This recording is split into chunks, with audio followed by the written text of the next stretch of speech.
Hello students, आज हम शुरू कर रहे हैं अपनी name reaction Rymer Tiemann reaction. ये फिनोल्स चैप्टर की रिएक्शन है और काफ़ी इम्पोर्टेंट रिएक्शन है। इस रिएक्शन में हमारा फिनोल फॉर्माइल ग्रुप में कन्वर्ट हो जाता है या फॉर्माइल कंपाउंड में कन्वर्ट हो जाता है। जब फिनोल की रिएक्शन हम NaOH and chloroform that is CHCl3 से कराते हैं तो हमें ऑर्थोसैलिसाइल्डिहाइड एंड पैरासैलिसाइल्डिहाइड दोनों मिलते हैं, लेकिन ऑर्थो वाला हमारा मेजर प्रोडक्ट होता है। इसका रीजन मैं आपको बाद में बताऊंगी। लेकिन अगर कोई ऐसा कंपाउंड है जिसकी ऑर्थो पोजीशन ब्लॉक है तब हमें पैरासैलिसाइल्डिहाइड मिलेगा। इसमें हमारा फिनोल एल्डिहाइड में कन्वर्ट हो जाता है। ऑर्थोसैलिसाइल्डिहाइड को हम ऑर्थो हाइड्रोक्सी बेंजल्डिहाइड भी बोलते हैं। इसमें फर्स्ट में हमारा रिएक्टेंट है फिनोल, रिएजेंट है NaOH एंड क्लोरोफॉर्म। क्लोरोफॉर्म का बहुत इंपॉर्टेंट यूज है इस रिएक्शन में, और NaOH जो है हमारा फिनोल को फिनोक्साइड आयन की फॉर्म में कन्वर्ट कर देगा। अब सिंपल रिएक्शन तो ये है कि जब फिनोल की रिएक्शन हम NaOH एंड क्लोरोफॉर्म से कराएंगे तो ऑर्थोसैलिसाइल्डिहाइड हमें मिल जाएगा। सेकेंडली हमें एसिडिफिकेशन, सेकेंड में हमने यूज किया है एसिडिफिकेशन के लिए H आयन वाटर की प्रेजेंस में। अब इम्पोर्टेंट है इस रिएक्शन का मैकेनिज्म कि मैकेनिज्म में इसमें बनता कैसे कैसे है, ये हमारा एल्डिहाइड ग्रुप कैसे लगा इस फिनोल पे, उसके लिए हम इसका मैकेनिज्म देखेंगे। मैकेनिज्म में हमारे होता क्या है, जो ये हमारा क्लोरोफॉर्म है ये इम्पोर्टेंट है। क्लोरोफॉर्म जो है ये तीन क्लोरीन से जुड़ा है। क्लोरीन जो है इलेक्ट्रोनेगेटिव कंपाउंड है, कार्बन की कंपैरिजन में क्लोरीन इलेक्ट्रोनेगेटिव है। तो ये तीनों क्लोरीन इस कार्बन के इलेक्ट्रॉन्स को अपनी तरफ अट्रैक्ट करेंगे। अपनी तरफ अट्रैक्ट करने पे ये कार्बन इस हाइड्रोजन से इलेक्ट्रॉन खींचेगा, ये तीनों क्लोरीन इस कार्बन से खींचेंगे। इसका रीजन ये होगा, इस सभी की वजह से क्या होगा, हमारा हाइड्रोजन एसिडिक बन जाएगा। एज अ रिजल्ट ये हाइड्रोजन एसिडिक हो जाएगा, और ये एसिडिक हाइड्रोजन जो OH है, NaOH जो हमने यूज किया है रिएजेंट अपनी रिएक्शन में, उसका काम है हमें ये बेस प्रोवाइड करना। NaOH ने हमें बेस प्रोवाइड किया, ये बेस क्या करेगा, इस एसिडिक प्रोटोन को एब्स्ट्रैक्ट करेगा, जिसकी वजह से हमारा H2O रिलीज हो जाएगा। किसमें से, क्लोरोफॉर्म में से। जब क्लोरोफॉर्म में से H2O निकल गया तो हमारे पास बचता क्या है, कार्बन। कार्बन पे निगेटिव चार्ज आएगा क्योंकि इस वाले बॉन्ड के इलेक्ट्रॉन कार्बन के पास चले गए, तो 2 इलेक्ट्रॉन आ गए कार्बन के पास। हमारा कार्बन पे वैलेंस इलेक्ट्रॉन कितने होते हैं, 4 होते हैं, लेकिन यहाँ पे कितने हैं, 3 बॉन्ड तो इसके तीन इलेक्ट्रॉन यूज हो गए तीनों क्लोरीन से बॉन्ड बनाने में। 3, एक ये रहा 4 और एक इलेक्ट्रॉन एक्स्ट्रा है, जिसकी वजह से इस कार्बन पे निगेटिव चार्ज आया है, और निगेटिव चार्ज कार्बन पे अनस्टेबल होता है। इसकी वजह से अब हम सभी को पता है कि जो हमारा क्लोरीन होता है वो बहुत अच्छा लीविंग ग्रुप होता है, यानी कि बहुत जल्दी से लीव या निकल जाता है। अब ये क्लोरीन क्लोराइड की फॉर्म में दैट इज Cl निगेटिव की फॉर्म में यहाँ से निकलेगा। Cl निगेटिव की फॉर्म में निकलेगा तो यानी दोनों इलेक्ट्रॉन कौन लेके जाएगा, ये Cl, यानी क्लोराइड की फॉर्म में हमारा Cl निकला तो कार्बन का निगेटिव चार्ज हट जाएगा। हमें क्या मिलेगा, डाइक्लोरोकार्बीन, जो कि एक रिएक्शन इंटरमीडिएट है। अब इसका निगेटिव चार्ज हट गया, वो कैसे, देखो 2 तो इलेक्ट्रॉन हमारे यूज हुए हैं क्लोरीन से बॉन्ड बनाने में, 2 और 2 ये रहे, तो टोटल कितने हैं, 4, और कार्बन के पास 4 ही टोटल इलेक्ट्रॉन होते हैं। यहाँ पर एक एक्स्ट्रा था तो निगेटिव चार्ज था, यहाँ पर एक्स्ट्रा नहीं है तो निगेटिव चार्ज नहीं है, और इस रिएक्शन इंटरमीडिएट का नाम है डाइक्लोरोकार्बीन, जो कि एक लुईस एसिड है। लुईस एसिड कौन से होते हैं, जिनके पास इलेक्ट्रॉन पेयर की कमी होती है या जो इलेक्ट्रॉन पेयर एक्सेप्टर होते हैं। अब इसके हम टोटल इलेक्ट्रॉन काउंट करते हैं, 2 इस वाले बॉन्ड में 4 और 2 6, तो टोटल कितने वैलेंस इलेक्ट्रॉन है, 6 वैलेंस इलेक्ट्रॉन प्रेजेंट है इस डाइक्लोरोकार्बीन के पास, और इसकी हाइब्रिडाइजेशन है 1 2 और एक ये लोन पेयर, 3 हो गए टोटल, तो हाइब्रिडाइजेशन है sp2। ये sp2 हाइब्रिडाइज हमारा कंपाउंड है या रिएक्शन इंटरमीडिएट है। अब ये CCl2 यानी कि डाइक्लोरोकार्बीन अटैक करेगा किस पे, फिनोल पे, क्या बनाने के लिए, सैलिसाइल्डिहाइड। अब देखते हैं, ये हमारा डाइक्लोरोकार्बीन ने अटैक किया फिनोल पे। सबसे पहले NaOH फिनोल को फिनोक्साइड आयन में कन्वर्ट करेगा। कैसे करेगा? NaOH ने हमें बेस प्रोवाइड किया, दैट इज OH निगेटिव। अब ये OH निगेटिव, इसकी रिएक्टिविटी इस फिनोल को एक्टिव बना देगा। कैसे इसकी रिएक्टिविटी बढ़ा देगा? ये बेस एब्स्ट्रैक्ट कर लेगा इस हाइड्रोजन को।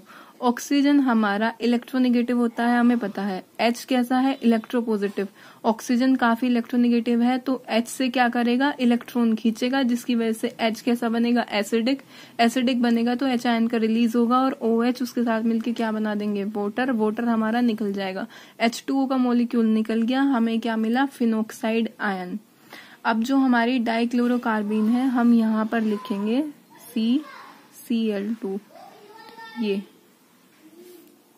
ये डाइक्लोरो जो कार्बीन है हमारी, ये क्या है? इसको चाहिए इलेक्ट्रॉन चाहिए, क्योंकि इसके पास क्या है? इलेक्ट्रॉन की कमी। इसके पास टोटल कितने इलेक्ट्रॉन है? 6 वैलेंस इलेक्ट्रॉन है, होने चाहिए कितने? 8।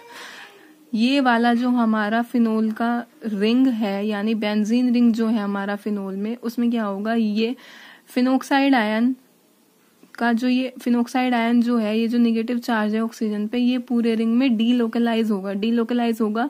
तो ये इधर आया, ये नेगेटिव चार्ज इधर बॉन्ड बनाएगा तो ये वाला बॉन्ड इधर शिफ्ट हो जाएगा। इधर शिफ्ट होने पे यहाँ नेगेटिव चार्ज आएगा, यानी इलेक्ट्रॉन्स यहाँ इकट्ठे होंगे। तो इस कार्बन को वो इलेक्ट्रॉन मिल जाएंगे, क्योंकि इसके पास इलेक्ट्रॉन की कमी है। तो हमें क्या मिलेगा? ये इलेक्ट्रॉन यहाँ इकट्ठे हुए, जिसको हमने नेगेटिव चार्ज की फॉर्म में दिखा दिया।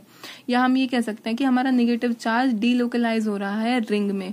अब जैसे ही ये नेगेटिव चार्ज यहाँ पे आया, यहाँ डबल बॉन्ड बन गया, ये वाला बॉन्ड इधर शिफ्ट हो गया।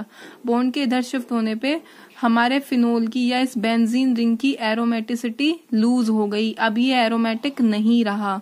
ये इलेक्ट्रॉन्स कहाँ काम आए? इन्होंने इस कार्बन से बॉन्ड बनाया। बॉन्ड बनाते ही इसकी वैलेंसी पूरी, ये देखो, सॉरी, इस पे 2 इलेक्ट्रॉन तो है, एक इधर से बॉन्ड बन गया, तो इसके पास निगेटिव चार्ज आ जाएगा। ये देखो C निगेटिव इसलिए 3 इलेक्ट्रॉन तो यूज हो रहे हैं किसमें? बॉन्ड बनाने में, और 2 इलेक्ट्रॉन जो अनपेयर्ड फॉर्म में इसके पास प्रेजेंट है। तो टोटल कितने हुए? 5, जो कि अभी हमने पहले भी देखा है, होने चाहिए 4, एक एक्स्ट्रा है तो इस पे निगेटिव चार्ज आ जाएगा। बेंजीन रिंग में हर कार्बन पे हाइड्रोजन होता है, तो वो हाइड्रोजन एज इट इज यहाँ पे है। इसकी एरोमेटिसिटी लूज हो चुकी है, ये वापस से एरोमेटिक बनना चाहेगा। कैसे बनेगा?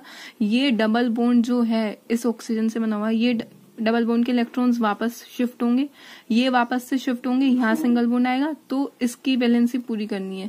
ये जो हमारा हाइड्रोजन है कार्बन से जुड़ा है, ये कैसा है? एसिडिक है काफी। और ये जो C निगेटिव है, ये निगेटिव चार्ज इस हाइड्रोजन को अपनी तरफ अट्रैक्ट करेगा, तो ये H आयन यानी कि H पॉजिटिव के फॉर्म में यहाँ आएगा, और ये जो इलेक्ट्रॉन बॉन्ड बनाने में यूज हुए थे, ये वापस से रिंग में बॉन्ड बना देंगे। बेंजीन रिंग हमारा एरोमेटिक हो जाएगा वापस से।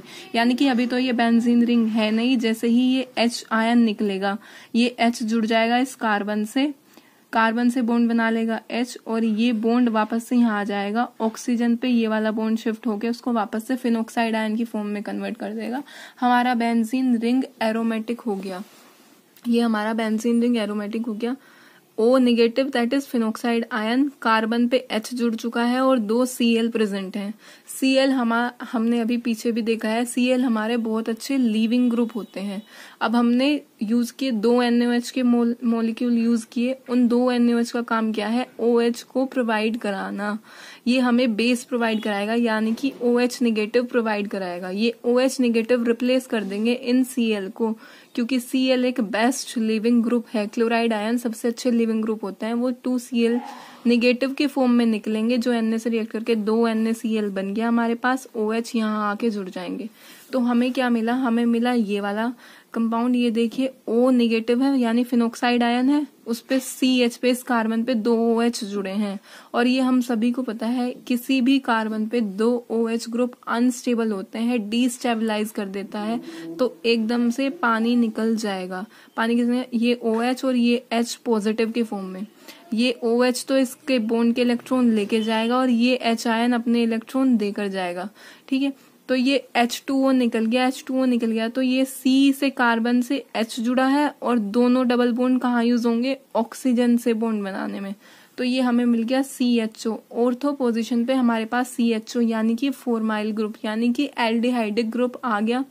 ये फिनोक्साइड आयन है। अब हम इसका एसिडिफिकेशन कराएंगे यानी कि H आयन से रिएक्शन कराए। H आयन से रिएक्शन कराते ही ये O निगेटिव OH में कन्वर्ट हो जाएगा यानी कि फिनोल पे ऑर्थो पोजीशन पे CHO that is aldehydic group आ गया। ये हमारा है ऑर्थो सैलिसैल्डिहाइड।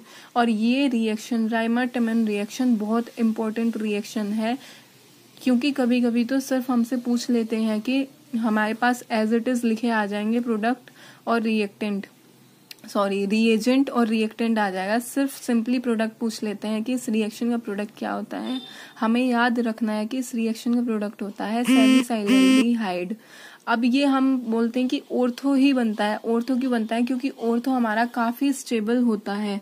स्टेबल क्यों होता है? ये CHO है, ये हमारा फिनोल है OH, ये खाली फिनोल हुआ OH, और ये CHO जुड़ा है उसकी ऑर्थो पोजीशन पे। जब ऑर्थो पोजीशन पे CHO होता है तो वो इंट्रामोलिकुलर हाइड्रोजन बॉन्डिंग कर लेता है, जिसकी वजह से ये ज्यादा स्टेबल होता है। इसीलिए हम कहते हैं कि जो हमारा ऑर्थो सैलिसैल्डिहाइड है वो मेजर प्रोडक्ट है, क्योंकि वो स्टेबल है due to intramolecular hydrogen bonding. लेकिन अगर कहीं ब्लॉक है ऑर्थो पोजीशन, तब हमें पैरा वाला कंपाउंड भी या पैरा प्रोडक्ट मिल सकता है।